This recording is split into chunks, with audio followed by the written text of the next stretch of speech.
ದೇಶಕ್ಕೆ ಯೋಧ, ನಾಡಿಗೆ ರೈತ, ಬಾಳಿಗೆ ಗುರು ಒಬ್ಬ ತಾನೆ.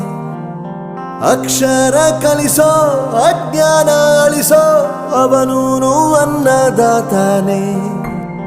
ತಪ್ಪು ಸರಿಯ ತಿದ್ದಿ ತಿಳಿ ಹೇಳಿ ಸಮಬುದ್ಧಿ ನಮ್ಮ ಚಿತ್ತ ಶುದ್ಧಿಯಾಗೋ ಹಾದಿ.